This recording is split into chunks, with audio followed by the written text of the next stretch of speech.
Okay, welcome, Alison. This is really exciting because I've been teasing to my audience this week that I'm having my first interview person that's coming on board. And I've been saying, if you're in my world, you're going to know who this is. And it's someone that has been with me for a while. So people are probably already guessing, but it feels very appropriate and it feels very apt that you are the first one that I have here. So welcome. It's so good to have you on board and to have you sharing your love.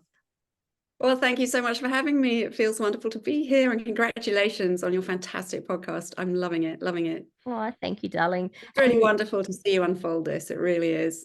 Thank you. I really appreciate that. This is happening at the moment across the seas. Although Ali lives in Australia, she's over visiting family in the UK. So this is kind of, we're going international here right now. And We for really those are. of We're you that going don't know global. you, yeah, we're going global. So this Going is global. exciting. So it's my night, Ali's morning, and we're coordinating all Yes. the things.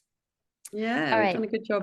What I want to start with, Ali, I want to take us right back. So, for those, some of you may have heard this story before who have been in mine or Alison's world, but I think it's a really pivotal one to go back to where we met and where our journey began. And there's a reason that I want to take our listeners back there. So, for those of you that don't know, Alison and I actually met on a yoga retreat, and we've just worked out that it was about 12 years ago, give or take.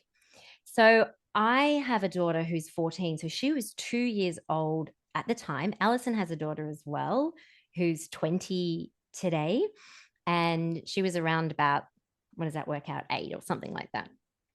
This retreat for me was really, really important because I'd come out of such a big time of having a 2-year-old, quite an intense 2-year-old, my beautiful daughter, Sienna.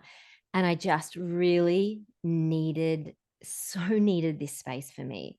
And I can remember arriving on retreat. And for those of you who've been on a retreat before, you will resonate with this feeling of just coming home and it feeling so, so delicious.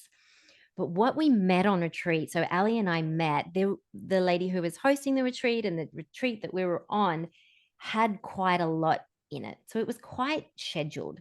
It's not how Ali and I like to do our retreats. We run retreats together and have for 10 years. But this one in particular, like there was a cooking class, there was a temple visit, it just had a lot on the itinerary, which is great for people that are after that. But where I was at, I was like, I just can't do all of this. So I met Alison there, and I remember having a conversation with her that went something like, oh my gosh, there's quite a bit on the schedule, isn't there? And Alison said to me, she said, oh, I'm not doing that.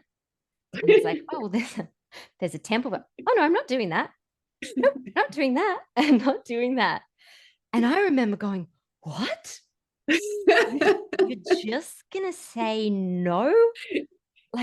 And I found it extremely liberating to hear someone talk like that.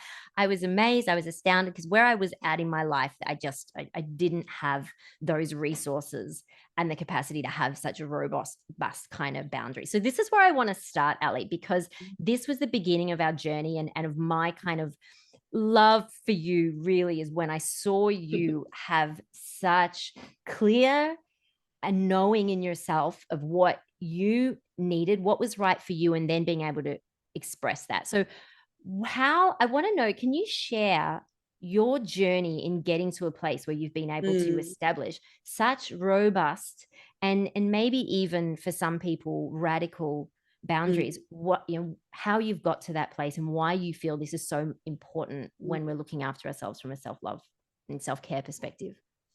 Well, I think it's very important that you've said, how did I get here? Because I think for all of us, especially in this lifetime where we are at the moment, we're really quite newbie around boundaries. I don't think it's if you relate to past lives or even the way we're cultured and conditioned growing up in this lifetime, the boundaries isn't something we're taught about, and it's often a boundary, and I want to make this distinction straight away, is not a barrier. It's not like you're putting a fence up to keep people out. A boundary is an architecture you use and to contain energy, and to let the right energy come in and the right energy flow out. So we're all doing that, then we're creating an expansive container. I think it's important to say that, because some people think it's like I'm putting up fences.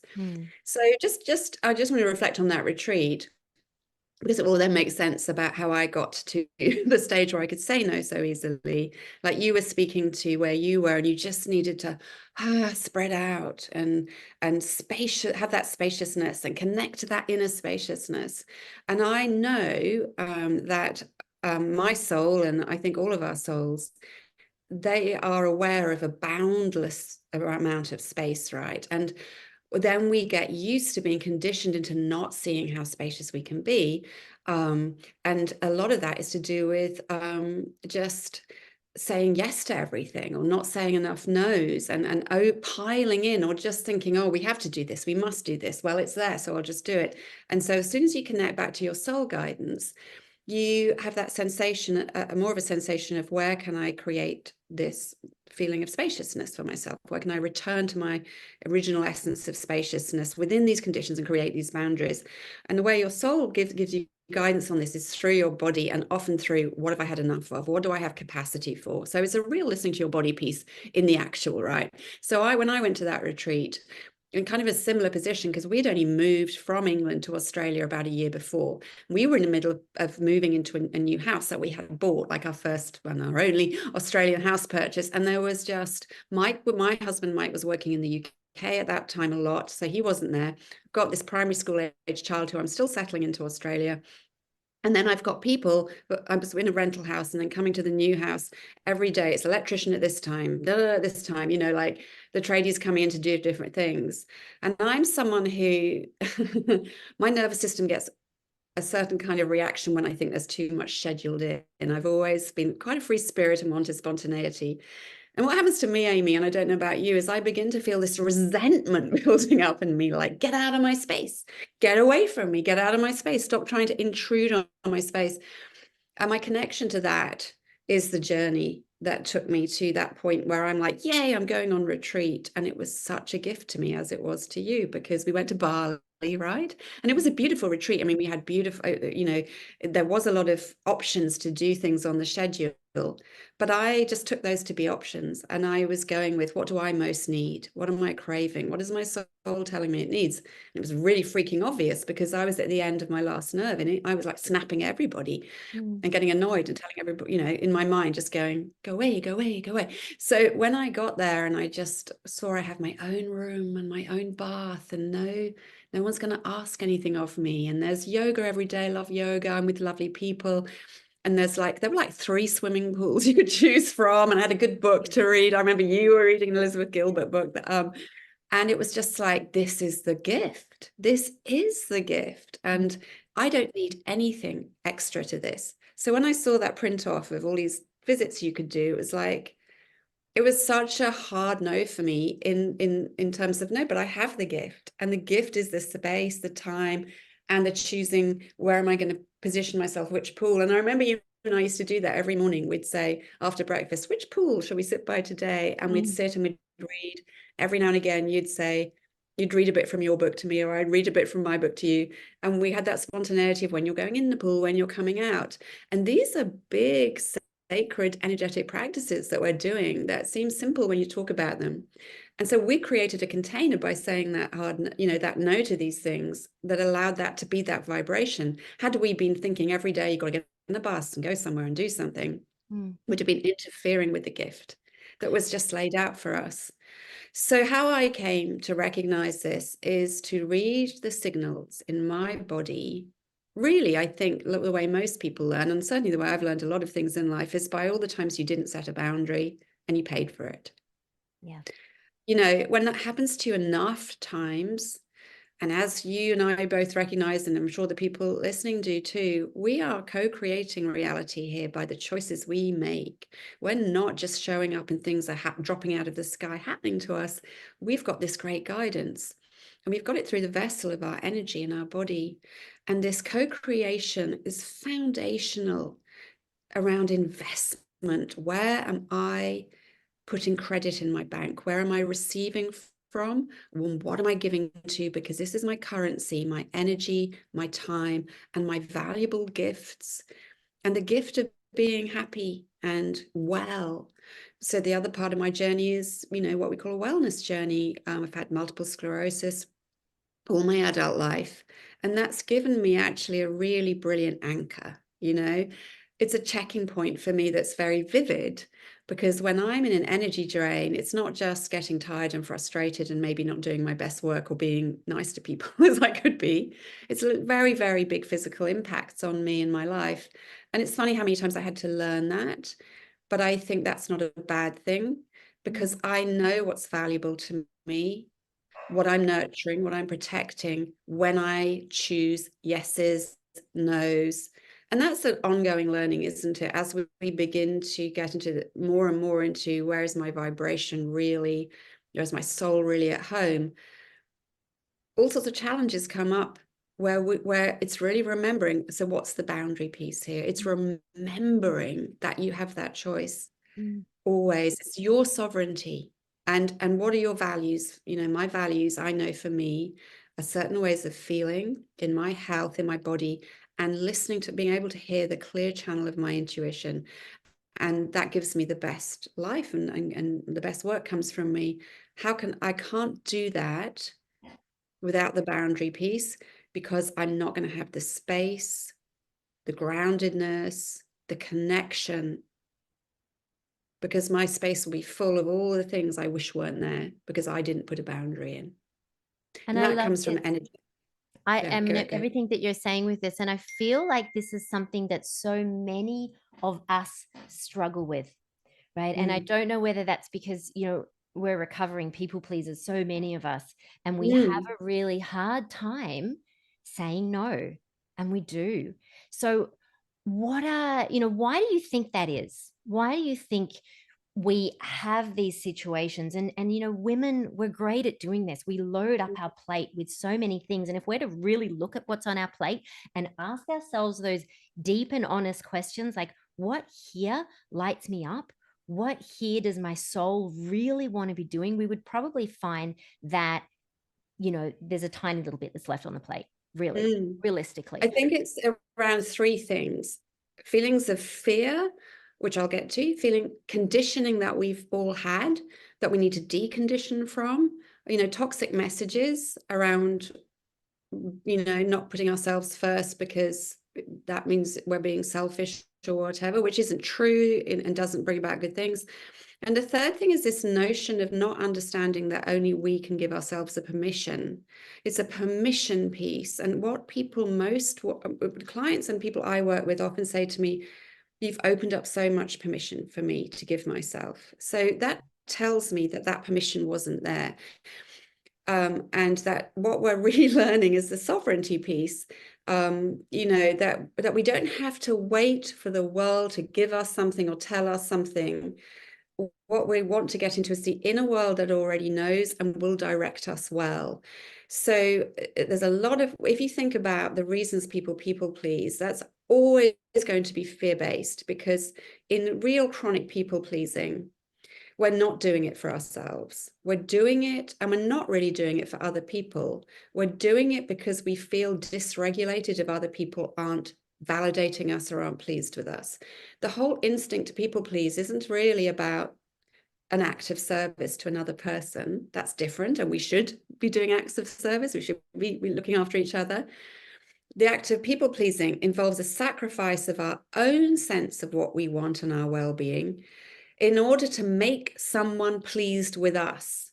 Yeah. So what we're trying to do in a circuitous way is feel pleased with ourselves and have permission to feel pleased with ourselves via someone else. That's like regulating your nervous system by someone else. You think, if they are pleased with me, I can relax. When everyone likes me and isn't judging me, I can relax. When everyone's happy with me, I can relax. So these are the kind of statements that we need to hear that we're really saying, because it's very different from saying, because I love and care for this person, I want to do something which I can do to help them feel happy. And it's not going to be a sacrifice to me because it's flowing from love. If it's, I want this person to say it's okay for, I can go to bed now. I've pleased everybody in the house. I've pleased all the people I'm doing volunteering things for. I've pleased the tax man. I've done my taxes. I've pleased the inner voices that say you've got to do all these things on the to-do list. Once I've done all these things and everyone's pleased, which is, you know, my idea of what the standard is for pleasing people, it's not a reality. Oh, I can rest now. Then you know you're really out of balance with your energy body, and what you're really being guided to. When you know you're in balance is when you can be discerning and say, I have an impulse to do something because I'm afraid people will think badly of me if I don't volunteer for this. And then what we have to do, this is the important part of the piece, is risk that being the case. It may be, it may not be. Something more valuable is at stake. We can't sacrifice on the altar if someone might think badly of me, our health, sanity, well-being, and what we are here to bring to light. We can't sacrifice our light and dim it because we are worried that that's giving away all the power, all the agency that we've already been gifted with. And I think the hard part is the practicing part, which we have to do, which is I'm going to risk offending people, upsetting people, them being disappointed. But there's a big piece on this that we can do for each other. Because as much as we're talking about and you know, worried about other people will judge us for putting in a boundary or saying no, other people worry about us. So we have a power here. And do you remember, you and I often have this conversation. I'm going to we model this really well. So I'm just going to show you something that you and I do a lot. We arrange to meet up or something. Yeah. Right. When we live near each other, we often arrange to meet up. And then on the day or a few hours before, one of us, you know, you might say to me, Ali, I'm not really feeling it. It's been a big day. My energy's not there. Do you mind if we postpone? And then I'll say back, fantastic, Angel. Well done for honoring your body. Absolutely. Because that makes me so happy when people, you know, that you're doing that because I love you. Right. And so there's no guilt. There's no shaming. There's no, yes, let's do it when you're ready. So that's something that we can really do for each other. We can say, absolutely, we care about our energy in general, the collective energy, that when people make these wise decisions, we celebrate them. So I would say, if you have people in your life who are not there yet, and these are the people who are saying, no, you know, you can really, oh, come on, just for an hour, or you never meet up, or I haven't seen you for ages, and they guilt you into it. Why do you want to please these people? Why would you fulfill their promise? You know, why are you going to that level and saying, oh, okay, then I'll do it? That's not the right energy match for your body, and you're not teaching them anything. And the energy, where we know the way you choose energy to be is the way it's going to be for everybody, right? And so even with those people who might say those things, it's really important to have words like, I'm not going to show up at my best for you, you know, and I want us to have a good time. Let's do it when we're really feeling it. Because some people do need educating on this. And those are the people who are doing it in their own lives. They never say no. We've got to teach each other. This is a permissions piece, to not be afraid, to take the risk, to know that they have a choice, and to celebrate that choice in each other.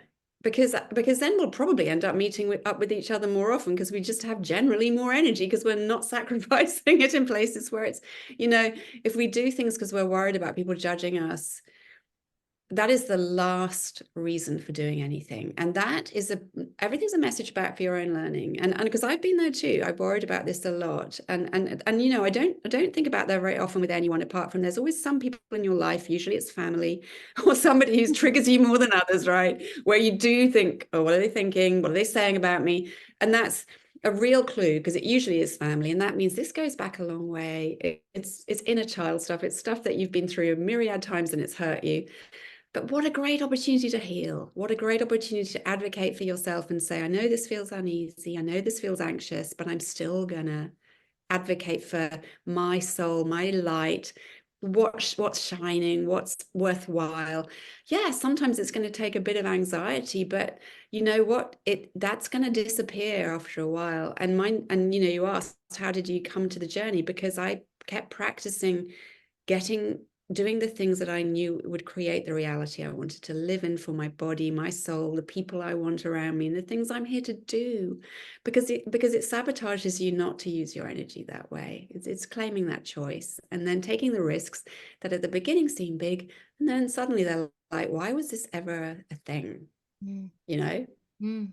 And you find on the path as well, when you really start to commit to this path of self-honoring and of, I talk a lot about aligning with soul, right? And making a commitment to do that. I mean, this just becomes, and this is how we live our life. I mean, it's a requirement. It is an absolute requirement every day that we check in. I mean, and I do this as a practice. I'm pretty sure you do this as a practice as well. If there's an invitation that comes our way, and I'm a projector, if anyone's familiar with human design, and it's important for me that I am in spaces where I feel seen and where I feel heard, and it's safe spaces, right? And I know that that's really important to you. And this piece on really checking in and asking yourself, is this for my highest good? And for people that are starting out on this journey, I mean, you might have some tips to offer here as well. It's even just asking yourself, how does that feel in my body? Like for people that are struggling to know, like, how do I get to this place of knowing? Because we start to should on ourselves, right? Now, I really should go to my niece's, I don't know, no, she wouldn't have, oh, it might be my niece's christening, right? Or my nephew's play that he's got at school, or I should go and volunteer for canteen, heaven forbid, right? Like for tuck shop, which I've never done, by the way. And you and I talk about this because Neither have there are I. people who A are million here years to I do would, that, but there are people who do want to do it, and it makes them right? happy. And I And it think lights them up. that's the point is that for everything you're saying no to, it's a yes for someone else. And it's this beautiful alignment we have, that we all have particular energy bodies. And what you're speaking to is check in with your body, not someone else's. And this is the externalization piece. Every day, I have, like you, I spend a lot of time in the morning, and I deliberately carve out time to be in my own energy. And this is so important. And if you don't have as much spaciousness and time, I started with 5 minutes, set your alarm earlier, but make sure you are in your own energy field first. And then I have various words I say, and one of them is, because I pray and I say, today I choose to stay in my own body. Please keep reminding me to be in my own body. It's easier for me to do this now. I mean, a lot of this is the embodiment journey that we must learn. And I think we become so lost in our stories that we forget we have a body that's telling us the truth, right? And a heart that's telling us the truth. So part of this is the big piece of tending to your own heart, feelings, cravings, longings, desires, visions, and this is a journey that people love when they go on it, because of course we're always being called home, and home is a great place. It's just sometimes an unfamiliar place when we've been doing a lot of putting ourselves out there without checking in. So just beginning to take these 5 minutes here and there and breathe in your own body and feel your boundary, like really feel yourself, where you're standing, where you are, and the boundary of your skin and the air on your skin and the feet under your ground. Just ground yourself for a moment. And then those questions you ask, what am I feeling and what is for my highest good? And be honest, because these are dishonest thoughts we have. I should do this, I should do that. That's dishonest and betraying and abandoning yourself to an idea, to a story. When I'm working with clients on this, first of all, I think it's important to get in touch with our stories, because we don't always know we have them. These shoulds, we need to see them in neon. We need to be able to say, that's that one coming up again. That's that one. I see it. So that's important. And then go into the feeling piece. But how do I really feel? Well, and judge, our energy is different every day. It is, for all the reasons. And what we really should be looking for is what will nourish me. I use these words for I nurture and protect that which is sacred to me. So I'm in a sacred energy body. I'm in a sacred life, and getting to know, as we all are, my own soul, my soul journey, and who I am, and what lights me up, and where I feel most at home and comfortable. Know your values, know what that feels like. And then when you're taking a read on your own energy, you're sort of saying, where am I with that? And what do I need to fill up with? And where do I need to put in a protection? protective boundary. I really like that nurture and protect piece, because it takes care of what do I want to bring in and what today am I protecting. And part of that is your inner thoughts and feelings. I'm going to protect myself from perfectionism. That's a journey I've been on all my life. Like today I'm feeling like I've got a lot of deadlines, and maybe I have to do a lot of preparation, and maybe that means I'm not going to go to Pilates. You know, I'm already going to the self-sacrifice piece, right? When I have thoughts like that, I stop and I go, no, I am going to Pilates, because I know how much that brings love into my body and my life. No, perfectionism has caused me so many wounds. I'm in a recovery program, so I've got to dedicate myself to that, right? So knowing the self-awareness piece helps you keep you honest on these boundaries. What do I need? And what do I need? So then I'm going to be very careful about what I allow in terms of my own behaviors and patterns, because there's inner boundaries that we put in place. Releasing expectations of myself that are unrealistic, that came from other stories from the past or whatever. Releasing the need to get it all done today. You know, we all have these things. And so much of this is the inner agency that we give ourselves. Of course, we don't have to do half the things we say we have to do. Ask your body, ask your heart. Your heart wants freedoms, whatever your heart wants. My heart wants freedom, spontaneity, joy, time, space. And I think for me, it's very vivid because of all the times I remember where it hasn't had that. Even as a child, going to school, the resentment, homework, resentment. It's like, I want to be outside with the fairies, you know, like skipping around. It was me as a kid, you know, and I have to sit here and do maths. It's like, as soon as I get into that vibration of, I don't like it, there's compromises. There's certain things we have to do. You got to get your kid to school back in the day and everything. But, you know, there's so much agency we can take on. And these stupid, these unloving thoughts that we allow in, that tell us we're not worthy of time and space and not having to get everything perfect. It's a boundary for those unloving thoughts. We need to release them, and we need to come back to this inner love. And that's the piece which really asks the questions you're saying, which is, what do I really want and need that is going to bring in open me up, the expansive piece, love, joy, healing, comfort. You know, it's not all sunshine and rainbows. Sometimes it's about, what do I need today because I'm going through some grieving or something. Well, I'd like, you know, I need safety, and I need to be with people who will listen to me if I need to talk, or I need time alone. And so much of this seems to be new to people. And I think it's not what we're taught when we're young. You know, we're not taught to care for our energy so much. Hopefully that's changing for today's youth. I certainly wasn't ever taught to look after myself. I know I've taught my child to. I'm sure you've taught your children to as well. And we're not taught how to check in with ourselves, right? And you know, we do a lot of what we teach, and a lot of the work we do with our clients, we're bringing through information and messages and downloads through the channel. You know, we have a very healthy relationship with our internal guidance system and with our guides and our angels and all of that. So it's hearing those messages. I mean, it's starting to create practice and ritual around the checking in, around being open to receive what needs to come through for you, which is in alignment with you and your soul, which is for your highest good and your highest timeline. And then it's taking that action. So for some people, and when they're starting out on this journey, it's finding courage.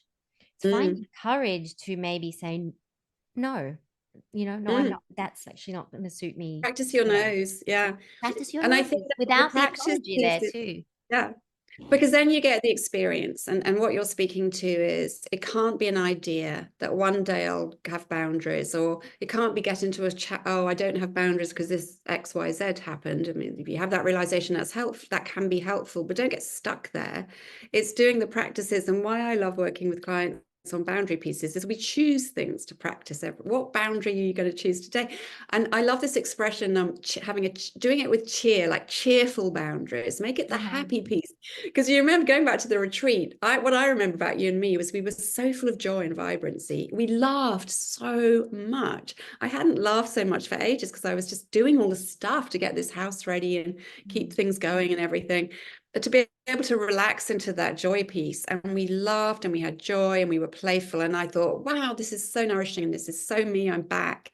And it's so simple, Amy, isn't it, in Well, the this is end? And JOMO, isn't it? Isn't this the whole yes, JOMO? And I don't know if it was you that taught me that. You know, so many of us have had, and I remember having this. I don't go anywhere near this now. I do not relate with this at all, but this whole FOMO thing, you know, this fear of missing out. Like for me, and I know you're the same, Al, like we honor our sacred space and time alone.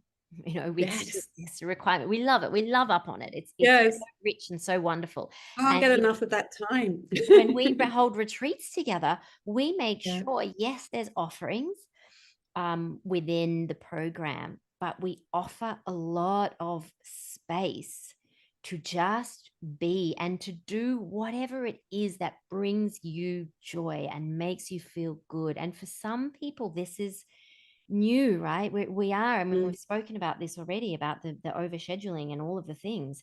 So it's such a gift when we can really just allow ourselves to meet that joy that's beneath everything else, right? And until we can start to say some more of those no's to the things that are leaking our energy, or maybe cut a few of those cords, the things that are draining us, we then meet ourselves in this real place of innate joy. I mean, that's who we are, right? That's That's who we are. our And it bubbles up. I love what you're saying, because it bubbles up. And for something to bubble up and spread, you do have to open up. And this is what's interesting about a boundary, is it actually opens up energy. And I think maybe we're taught, you can't say no. You've always got to be available. I mean, I'm sure we are. I mean, that's why we're in so much trouble with our health and immunity and everything, because it's so it's a toxic message. And I'm sure sometimes it's a deliberate message from the people who want to control other people, right?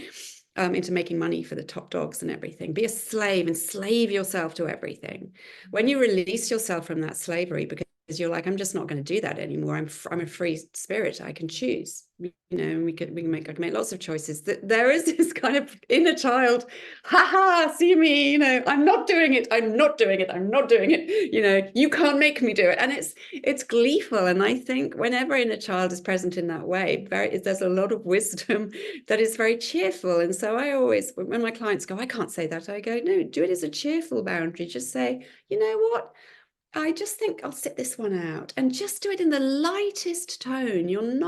It's not a disaster. Everyone's going to be okay. Don't panic about it, right? It's like, you know what? Actually, I don't think I will.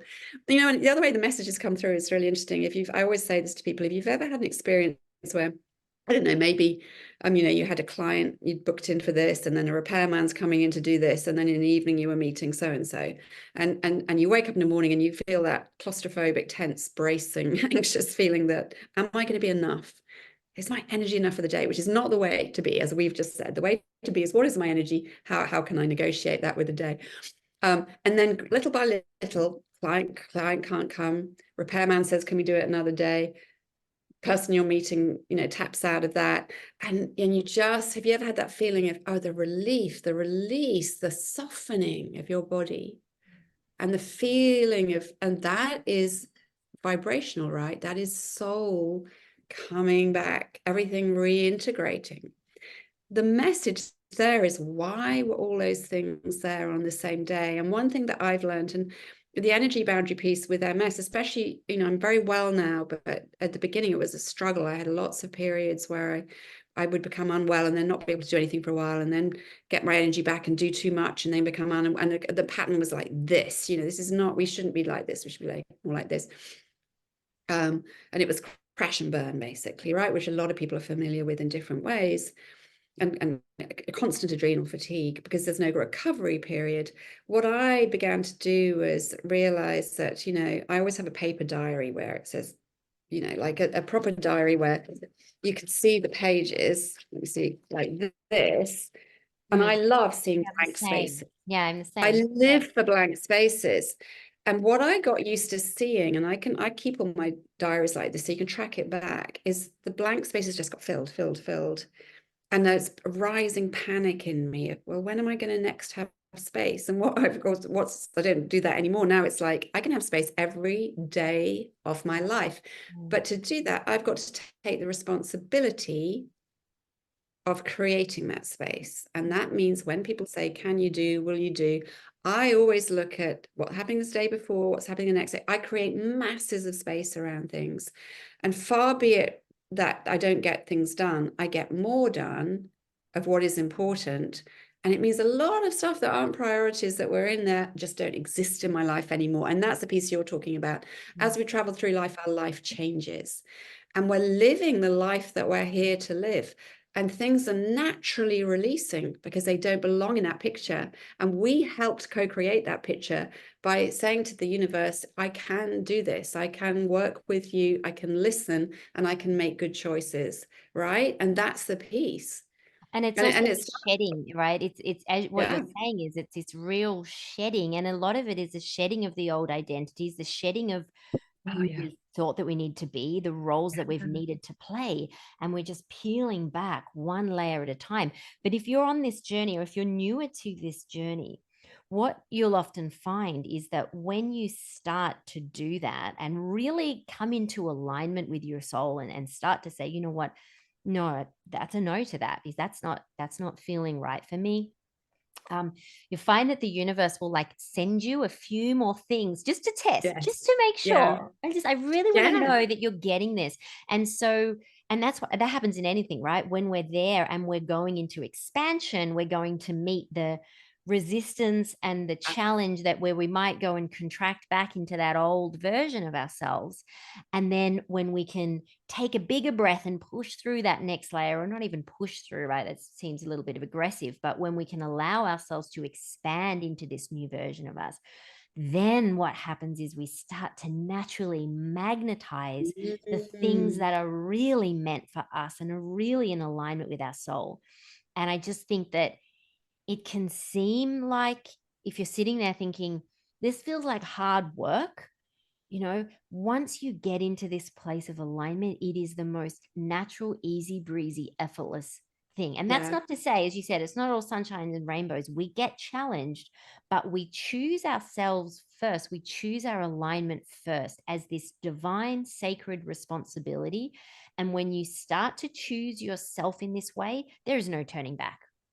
It's just Exactly. And the challenges now become, I have a completely, I don't know about you, but I have a completely different relationship to challenge than I was brought up to have, or that I mean, I guess my upbringing was around, it comes up to test you and you've just got to toughen up, and do the same things you always do in a tougher way sort of thing. And now it's an opportunity to divest of some old story really and really practice a new story. And we do want to practice the new, especially like you say, if you're starting it's unfamiliar, be grateful for the challenges because they're developing your trust muscles and everything for you. It's like you don't go to the gym once and do one sit-up and you've got your strong core. Yay, you're going to keep going back, and then you're going to realize, gosh, I didn't even realize my core could be this strong. And from doing this boundary work creates a lot of internal safety. It's a self-relationship piece. It's honoring not only your sacred energy and your gift, but it's being very self-compassionate around things that before, where you used to abandon yourself, you're now saying, I'm not going to abandon myself. When you're actually I just got a pang, think about saying to yourself now, if anyone listening, I'm not going to abandon you. I'm not going to do that anymore. And feel what comes back, because I get a real energy charge when I say that still from my gut, saying, probably from all those times I did abandon myself. It's an emotional feeling. There's still parts of me going, wow, this is really true. The more we feel that we're not going to abandon ourselves, the safer we feel on the inside. And the safer you feel on the inside, it's true of all humans, it's our primary foundation, the more you can expand, the more confident you feel around expansion. So every time a challenge comes up, I think this is an opportunity to practice this skill. And they do come up, they will come up, but you will, I find what I find happens is I'm seeing them in a different light. They're not frightening to me. They're like sometimes they're a bit complex, and I'm like, so let's see, in the light of my values and the light of who I am now, how can I approach that? How am I going to approach that? And it's really fun work, actually, in a way, because you're not getting that. I feel safe. I feel safe that there's a way. And what you speak to, which is so important, is the spirit. For me too, there's a spiritual piece. Like, if it's too tricky for me to work it out, I'm going to ask, can you work with me on this? Be able to go to your guides, your angels, God, spirit, nature, wherever you go, the bigger, wiser energies, you have the bigger, wiser perspective, who are working with us, and say, okay, I'm challenged by this one, or this decision, or this choice, or this person, or whatever. I'm listening. Show me the way. Can you work on it with me and show me the way? It's not something that we're not climbing up a hill with a boulder on our back. We have a lot of freedom, and we have a lot of support.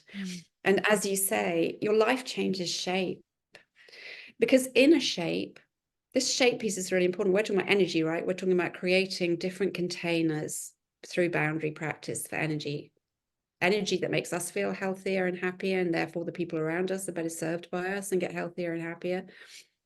But also a shape that means when we go into the world, we're making choices from a much wiser perspective than just those automatic stories and shoulds and woulds. So the external piece, what will people think, la la la, is not changing energy, it's keeping energy stuck. And we're responsible for how much we let that be our guide. The internal piece, I actually am friends with myself. I have compassion now, instead of giving myself a hard time and say, you must get everything done even if you're exhausted.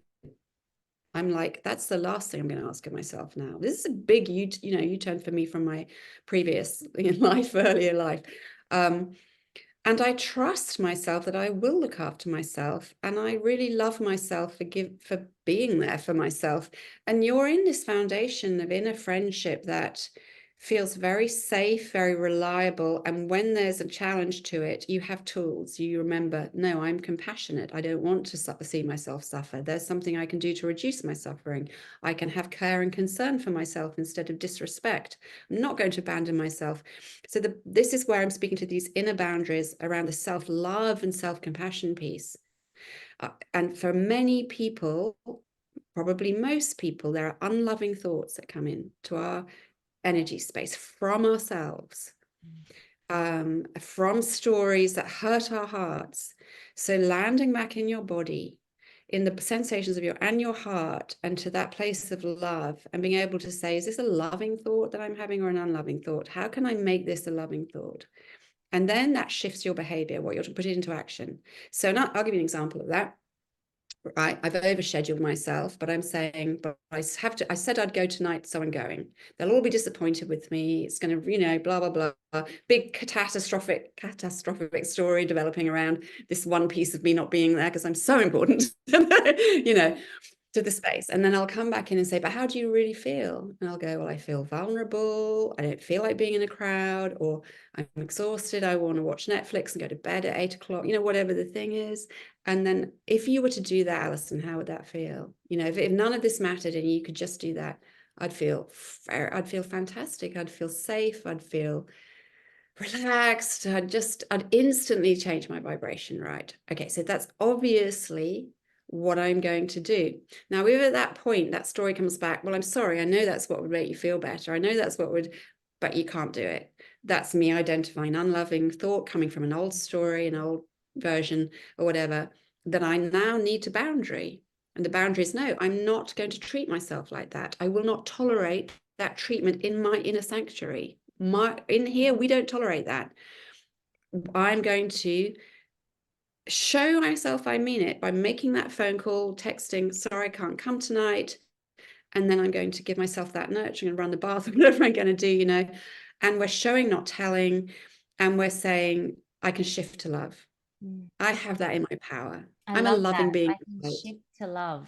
I just think that that's so beautiful. And the thing about it is too, it's if it's not right for you, I mean, if you look at, we're all connected, right? We're all one, we're all connected into this vast energy. So actually, if it's not right for you and your body's giving you a message or your guidance, whatever it is that where you are getting a really clear this is not for me tonight, right now, then it's actually not right for anybody else that's there. 100%. And a good example of that is, supposing it was something where there's someone there at this event who you have a little, they trigger you a bit. Everyone gets like buttons pushed. When I'm tired and I don't want to be somewhere, my mind's on all the things I have to do, and I'm not feeling so good, I'm much more likely to be triggered, much more like I know I should respond, not react. And I know how to do that, but my body has to be in this. I've had a foundation for that to happen. So I decide to show up to this thing I don't want to go to. I'm abandoning myself. So I'm already in a conflict. I'm out of alignment with self-relationship. Then it only takes that one person who triggers me to say something quite mild. And I don't know what's going to come out of my mouth next. I mean, it does happen. Sometimes I say things I wish I hadn't said. And then you're just escalating an energy that, because sometimes people want to push your buttons, and, sometimes energetically, they don't do it consciously. They can tell when there's a weak spot, right? And that's why we need to have these strong, fluffy, supple energy bodies, which we're responsible for, because that can ruin everyone's night. Two people getting into an argument, or the tone gets lowered. We are responsible for tone. So the inner tone has to be something that we take great care of. And I do think there'd be less conflict, less wars, less family arguments, less things that get very big and sad in people's lives if we looked after ourselves this way, because we just show up differently. And when I'm in a good mood, I'm in a good mood with everyone. They can be all red traffic lights. I can spill the coffee. The technology cannot work. And I'm just like, yeah, but life's so sweet.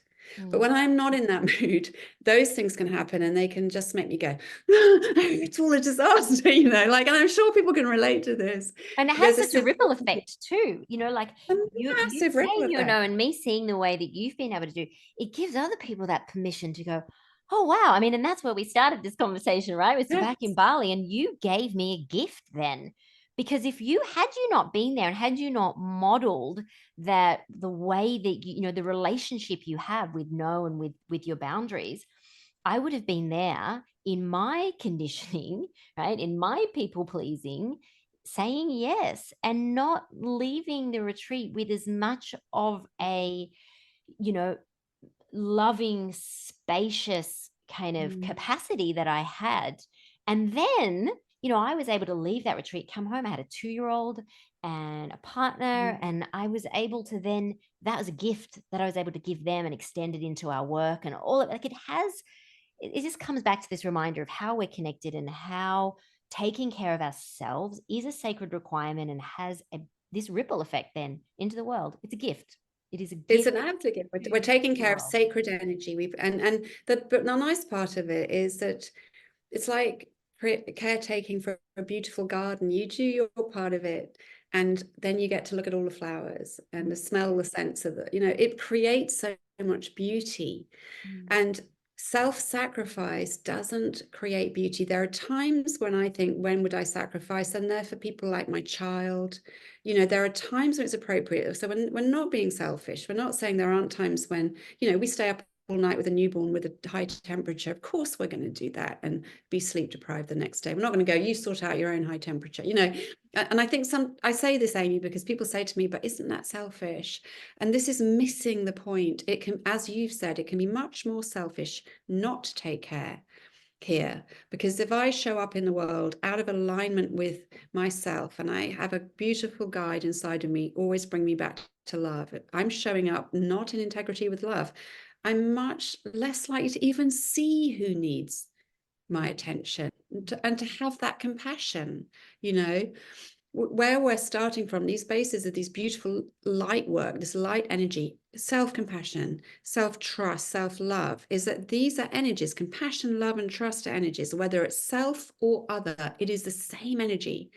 If we can nurture, develop, expand that energy in us, and know it and feel it, inhabit it and be it and belong to it, when we're in life, we're in connection with vibrations that need love, compassion, and light, and it's just flowing from us. That we've been the caretaker of it here first. There's a reason we incarnate in a body, in an individuality, and that is where we are meant to be sovereign. reason we have a soul, reason we have different energy bodies and different guidance, it is for the connection piece. It is absolutely for the connection piece. So it is nothing to do with isolating yourself. It is the opposite. It is it is coming into the world in as much integrity as you can, because you've taken care of the inner integration piece. And I think that's really beautiful. And the great thing is that it is like tending to your garden, because of the beauty that comes back. Like I spoke to this with my health. I said, I'm in really good health now. What was no medication, no fancy, I don't do a lot of fancy stuff for my health. Do you know what I do? I love myself, and I add more love, and I look at all the places in me that need to be healed from when I haven't been loving or trusting, and I give that to them now, so that that's the past healing piece, and your nervous system and your cells can catch up. They can integrate into this presence. It's an amazing thing how much can come back to life, how much energy, how much feeling in my body with this, it is the healing piece. And of course, because you're speaking to your cells and you're saying, I work, every single cell in my body is a piece of energy that's light and important, and I'm there for it, instead of, I'm going to drag you down, sacrifice you, and hope for the best I survive this, And you talk about, in your teachings, you talk about, really cultivating such a healthy practice of self-love and giving yourself that dose, that kind of that daily dose of love, which, for you now, you've developed a practice that it seems really natural, and it is a practice, as you said, right? Like going to the gym and you're developing that muscle. And for so many of us, we're not used to doing that. And this self-love piece is so important right now. So can you speak just a little bit more on that, around how do we develop that as a really healthy daily practice? Not like, I'm not meaning I'm going to go and maybe give myself a massage once a month, right? Or go and have a facial. Like, all those things are nice, but that's not what we're talking about, right? This is a deeper layer of self-love. Yeah, that is, self-love is about the way you show up for yourself and your feelings. So we talk about this foundation of feeling and vibration, feel how you want life to be.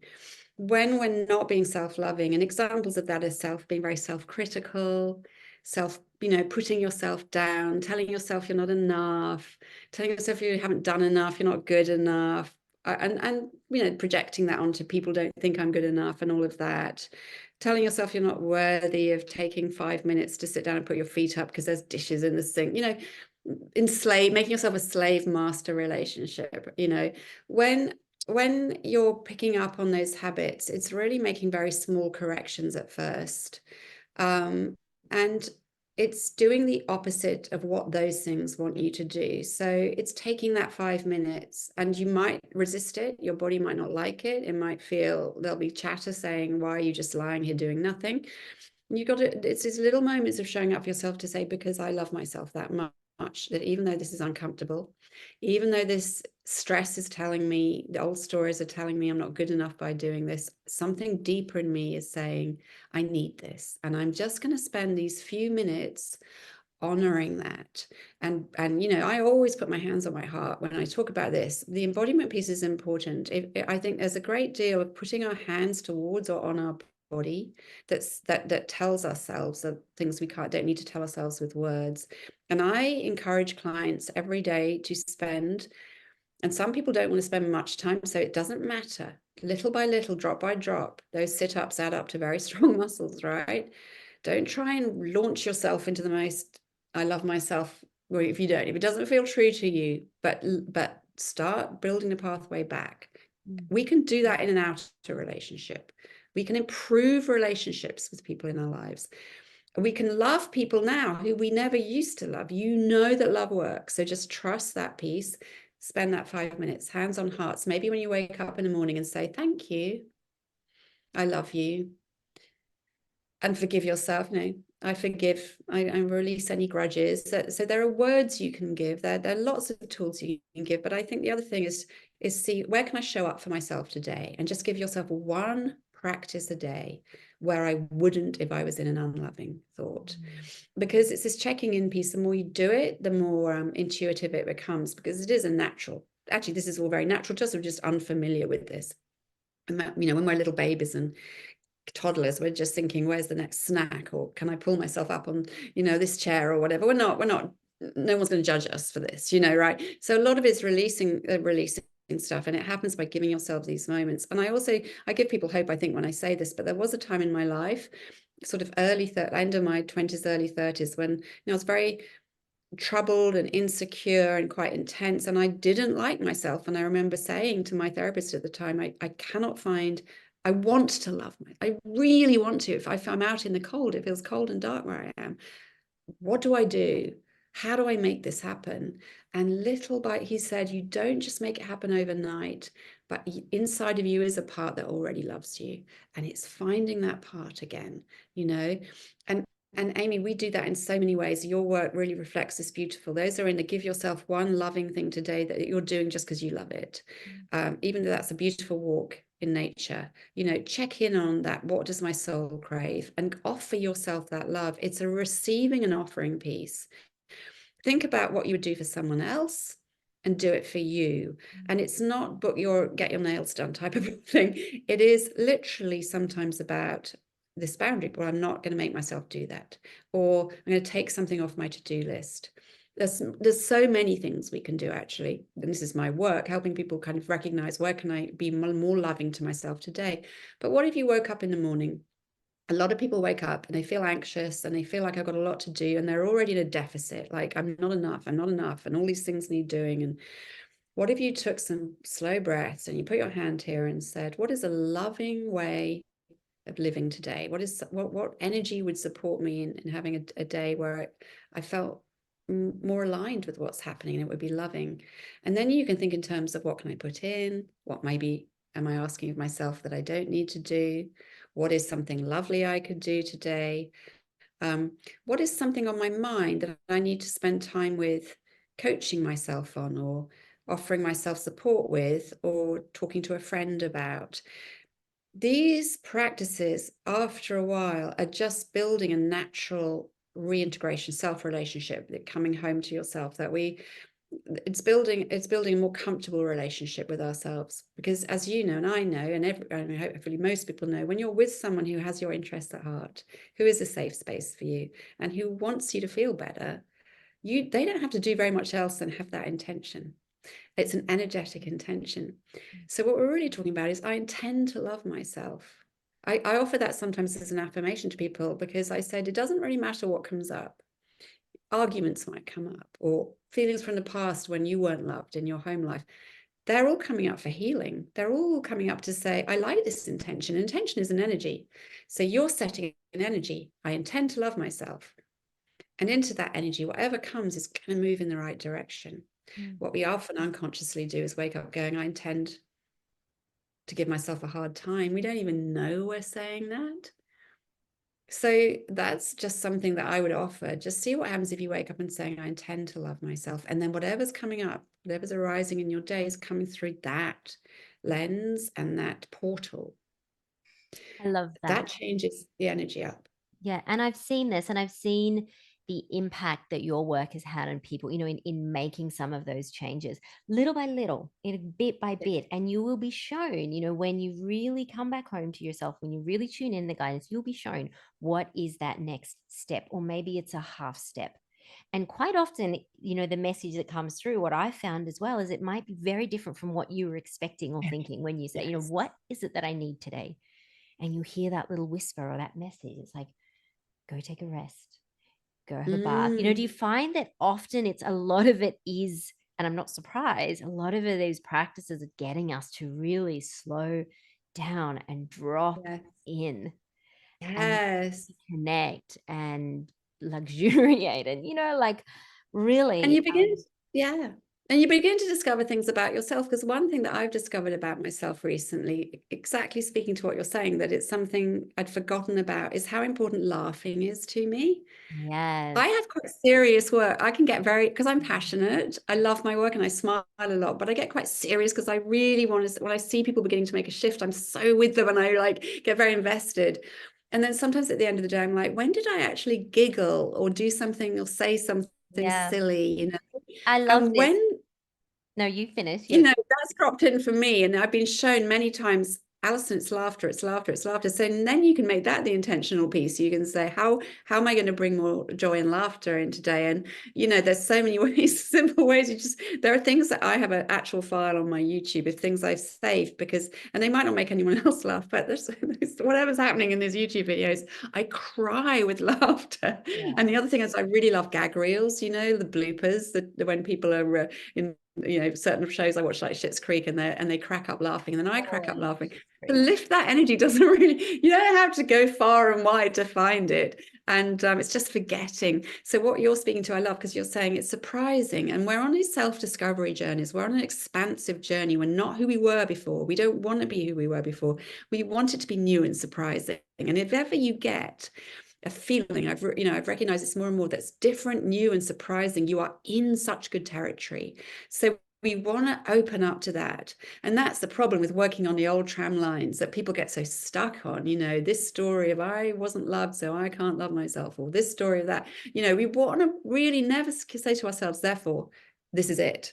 Because it's not it. We have no idea. And you and I know in this new era that we're in, we're going to see things our soul has never seen before. Yeah. So don't judge it before it happens, just open to it. And so love this soul journey that you're on. It's a big part of it. And it's new and it's surprising, and look out for the things you weren't expecting. Because the other thing that I think is in a lot of this teaching on self-care, I will say, you see on Instagram, here are 5 things you can do, go for a walk, journal, meditate. It's very empty when I read those lists, because I'm like, I think reading a list like that doesn't do much for people. And sometimes it makes people feel very ashamed, because they're like, oh, I haven't done any of those things. I'm a bad person. If your default is shame, right? What you really want to do is when you realize you have done something good, or you're feeling good, is really linger in that feeling. That is a note to you. I think one of the things we do, Aim, sometimes is we do create this great energy, and we're in the vibration. And instead of going, I love this, which is the I want more of this signal, right? When you say to the universe, thank you, I love this, I love this life, the universe goes, right, more's coming your way. It's like when you go to dinner with someone whose love language is food, and you go, it's delicious, and they go, great, have another piece, and so that's the really important piece. Because sometimes, so I would say track it. If you're at the beginning of the journey and you're doing these things and it might be a bit uncomfortable, but you're still doing them, track how you feel in your health and your body, track what your thoughts are doing, track the choices you're making, because things do change. And what we often don't do is rest in the change, rest in the new vibration, and bond with it, right? So that will keep going. It's very important to notice what is changing, even at the most subtle level. And that's why it's lovely, like you and I, we do group work with people, because they can share with each other, and you're bringing attention to the intention and what the intention is bringing about. And the attention piece is very important. Don't let this pass you by. Don't think you're doing a series of actions. Don't tick off, I meditated. What if you didn't meditate for a month? Maybe you're not meant to sit and meditate. Maybe I went to the beach and did an ocean swim every day. Maybe that's what you should be doing, because too often these pieces can become, again, a list of chores. We don't teach that way. We teach the embodied piece. What do you feel? What does it do for you? Whatever. Right? Do more of what makes you feel good, right? Don't think you have to do any of these things. It's a really important distinction, right? That we don't then turn our, make another to-do list out of it. These are the ways I've got to love myself, and these are the self-care things, but letting it be really a lived experience on the fly in this moment. And that's being in alignment, and that's choosing to live your life that way. I love this conversation. I love so many nuggets that have been shared, and practices within that. And I feel like for you and I mean, we talk a lot. We have our little voice messages going on. It's almost like we send each other podcasts each day. We've got so much that we can riff on and share on. And I want to dive more into some of these different areas with you. So I do want to get you back on the podcast as well, because I feel like you've got a lot to share, and I really appreciate your lived experience. And I think that that's something that makes you so unique as a teacher, is that nothing that you are teaching, you haven't already lived, experienced, integrated. So it's very real and it's very authentic. It's not just this kind of surface level self-care, right? Or as a friend and I say, like, just put a crystal on it or whatever, right? This is the deep, this is the deep inner work.